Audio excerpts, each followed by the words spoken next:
আসসালামু আলাইকুম। উপসর্গের প্রথম ক্লাসে আমরা আলোচনা করেছিলাম বাংলা উপসর্গগুলো কিভাবে খুব সহজে মনে রাখা যায়। আজকের ক্লাসে আমরা আলোচনা করব তৎসম উপসর্গগুলো কিভাবে খুব সহজে মনে রাখা যায়। আমরা কিন্তু মুখস্থ সবাই করি এবং সবাই জানি পারবো, আসলে কি পারি, গুলিয়ে ফেলি না। এই জন্য খুবই সহজ একটা উপায় শিখিয়ে দেব, যেটার মাধ্যমে আর কোনোদিন এই উপসর্গগুলো ভুল হবে না এবং মনেও হারাবে না। চলুন ক্লাসটি শুরু করা যাক।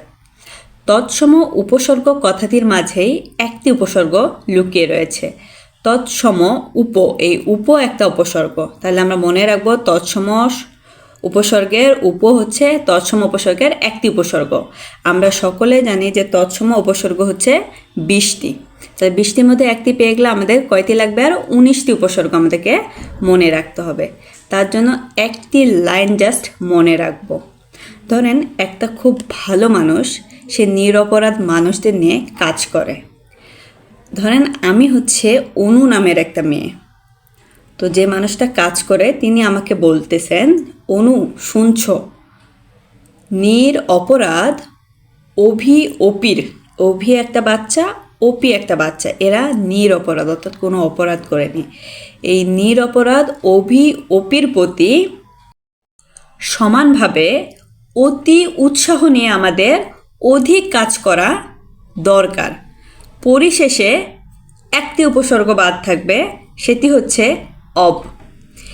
এই লাইনটুকু জাস্ট মনে রাখবো, তাতে আমাদের 19টা উপসর্গ হয়ে যাবে। কিভাবে? চলুন এখন এখান থেকে 19টি উপসর্গ আমরা বের করি। প্রথমে আমরা কি বলেছিলাম? অনু নামে একটা মেয়ের কথা। এখানে 3জন ব্যক্তি রয়েছে, তার মানে 3টা নাম। তার মধ্যে একটা নাম হচ্ছে অনু, আর একটা নাম হচ্ছে অপি, আর একটা নাম হচ্ছে অভি।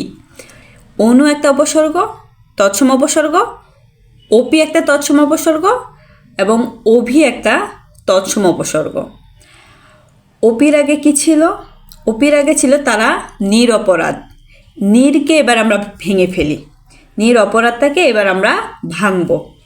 নিরপরাধটাকে ভাঙলে আমরা পাবো নির, এটা একটা তৎসম উপসর্গ। অপরাধের সরিয় এবং পকে নিলে এটা একটা তৎসম উপসর্গ। এবার নির আর সরিয়কে বাদ দিই, তারপরে কি থাকতেছে? প বসনিকা রা, পরা পর্যন্ত নেই। তাহলে এই যে পরা, এটা আরেকটা উপসর্গ। তাহলে আমরা কয়টি তৎসম উপসর্গ পেলাম? একটা উপসর্গ পেলাম, একটা অনু পেলাম, একটা অপি পেলাম, একটা অভি পেলাম। নিরপরাধ থেকে একটা নির পেলাম, একটা অপ পেলাম, আর একটা পরা পেলাম। তাহলে আমাদের 5, 6, 7, 8টা উপসর্গ হয়ে গেল। এবার বাকি থাকতেছে আরও 12টি উপসর্গ। ওকে, এভাবে বের করি।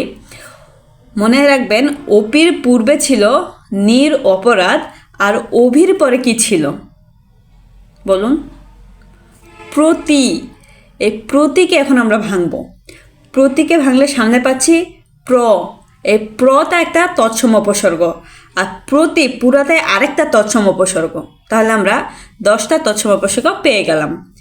এবার এরপরে কি বলেছিলাম? সমানভাবে। সমানভাবে সম নিব, এই সম আরেকটা তৎসম উপসর্গ। তাহলে আমরা কয়টি তৎসম উপসর্গ পেলাম? 11টি তৎসম উপসর্গ পেলাম। এরপরে আমরা কি বলেছিলাম?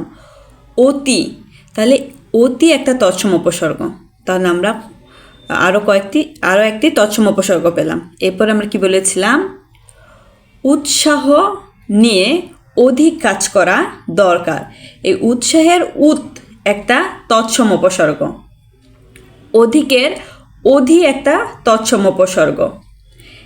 দরকার থেকে মনে রাখবো দূরকার, দূর, এই দূর একটা তৎসম উপসর্গ। তারপর আমরা কি বলেছিলাম? পরিশেষে একটি তৎসম উপসর্গ বাকি থাকবে, সেটা হচ্ছে অব। এই পরি একটা তৎসম উপসর্গ, অব একটা তৎসম উপসর্গ। কয়টি উপসর্গ পেলাম? 16টি।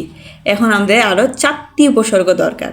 কালকে যারা বাংলা উপসর্গগুলো পড়েছিলেন তারা এই 4টি উপসর্গ অলরেডি শিখে ফেলেছেন, কারণ এটা বাংলাতেও রয়েছে এবং তৎসমতেও রয়েছে। তা হচ্ছে আ, সু, বি, নি।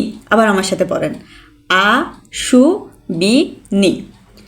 আশা করছি যে আজকের পর থেকে এই 20টি উপসর্গ আমরা ভুলব না। এখন কথা হচ্ছে এই আ সু বিনি যেহেতু বাংলা উপসর্গত রয়েছে আবার তৎসম উপসর্গত রয়েছে, তাহলে আমরা কিভাবে বুঝব এই বিষয়টি আমি নেক্সট ক্লাসে আলোচনা করব এবং সেই সাথে বিদেশি যে উপসর্গগুলো রয়েছে সেগুলো আলোচনা করব।